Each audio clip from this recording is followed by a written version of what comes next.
Hey you guys, and welcome back to another installment of As Told by Brittany D. And of course, I am Brittany D, and today I'm back with another video for you guys. I will be showing you guys my almost wig fail. Yes, you guys, this was almost a wig fail, but I pulled it through and I'm so happy that I did. The hair featured in this video is by HerImports. I know you guys have heard of them. They are the company responsible for the clink and unclink product, and I'm so happy to do this video because the company actually contacted me after seeing my previous video about their clink product. I was just showing my audience how to properly apply the waterproof adhesive because I've been seeing so many negative reviews about it, and honestly it was because people weren't following the directions that were very simple to follow. And so I decided to do a video which got about, I think about 17,000 views, and the company actually saw that video and reached out to me, and pretty much they wanted to work with me, and I was like, yes, I would love to. So not only do they sell the waterproof glue adhesive, but they also sell hair as well. I'll have all the hair information listed below, but this is actually a frontal and 2 bundles. Yes, you guys, only 2 bundles. It's actually my first wig that I ever made from scratch. I love it. I love this hair. I was going for a SZA type of look, how she do like the curly bang. That was my inspo for this hair. But I'm going to show you once again how to properly apply the clink product, and I'm going to show you guys how to remove using the unclink product.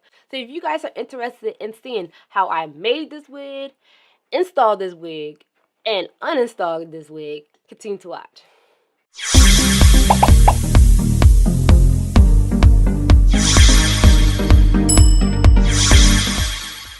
Hey you guys, and welcome to part 1 of this 2 video series. So first thing we're going to do is sew down the frontal. I did went ahead and bleached the knots off camera.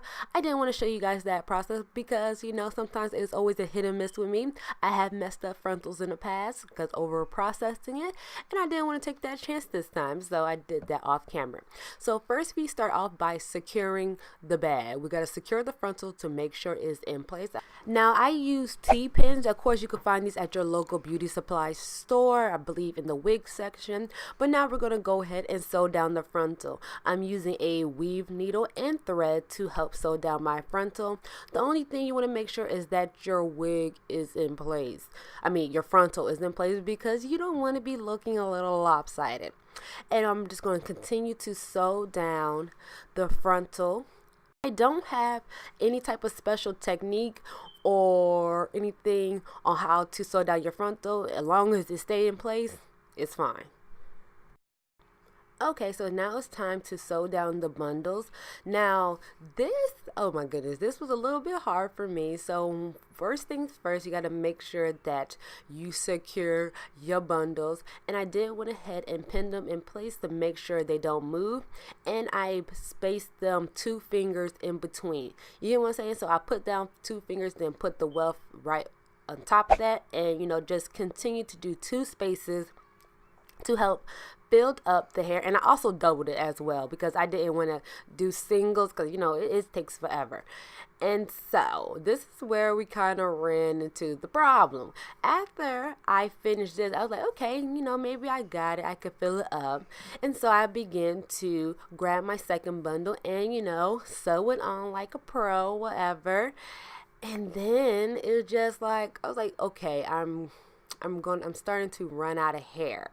You know, you guys see, I ran out. I was starting to run out of hair. So I'm like, what am I going to do? So instead of doubling it, I went ahead and just did the old-fashioned way, which is just putting down the singles. And that saved my life. Luckily, I did also contact the company to send me an extra bundle, but luckily I didn't have to use it.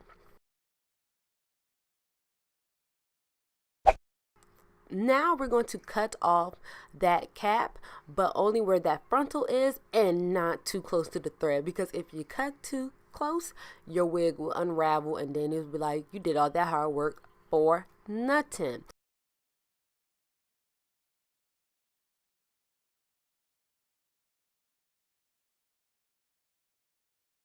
Okay, so now it's time to create a hairline because these wig hairlines, Lord, they need some help. So now I'm going to begin to pluck out a hairline. Now, I really don't have a special type of technique or way to do this. I just go crazy. I just be plucking everywhere, just in random spots, just everywhere. So if you just go wild, just go crazy, and that's pretty much how I create a natural looking hairline, because that's what natural hairlines look like. They're just crazy. They're all over the place. They're not even. So just go wild when it comes to this part. That's my best advice for this. Okay, so I wasn't too happy with the gap between the frontal and the bundle. You guys know that hair gap. So I began to cut the hair just to make it a little bit more even and to close that gap. And the hair was a little bit too long for me, and I wanted a little bit shoulder length. This hair was inspired by SZA. Even though I know her hair is pretty big and long and full, I really wanted like a baby scissor look, if that makes sense, you know? So just cut any type of hair that you feel like is in the way. So this is part 2. Now is actually the time to put the wig on my head. Now, of course, I use a wig cap. Of course, you can find it from your local beauty supply store. Try to find a wig that resembles your skin a little bit. And of course, I went for the lightest one. So I begin to place the wig on my head. And now you will see me just making sure, for one, that is in the center of my head. And two, make sure I have a lot of skin space between the cap and my hair. You know what I'm saying? You see how I pulled it down some so you guys can't see the beginning of that cap? You want to make sure that you have that skin space. This step really wasn't that necessary because I had the hair in my face anyway.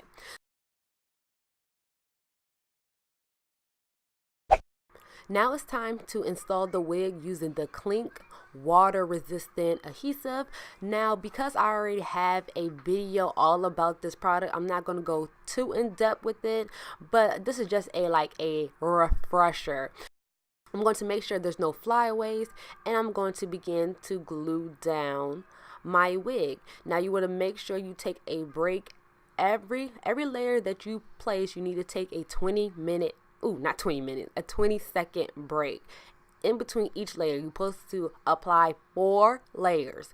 4 layers, ladies, okay?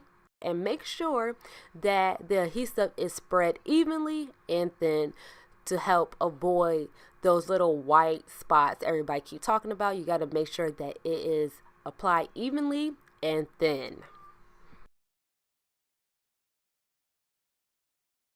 Now we're going to begin to stick down the wig. You want to make sure that you do not touch the glue because the oil on your hand can turn the glue white. So you want to try your best to avoid actually touching the glue. Once your wig is glued and secure, you want to begin to style it however you like to style it. I'm actually going to create a bang. Like I said, this is a baby SZA inspired look, and so I am going to be rocking a curly bang. I've never really rocked this look before, so I'm super excited. But this is pretty much it of part 1. If you guys want to see how I remove this wig, go ahead and check out part 2. It's going to be very, very helpful because I know a lot of people will be like, how the hell do I get this thing off? Don't worry, boo. I got you covered. So make sure you check out part 2 right now. But until next time, until we meet again, until we're back on YouTube, watch another crazy video of mine. Bye-bye.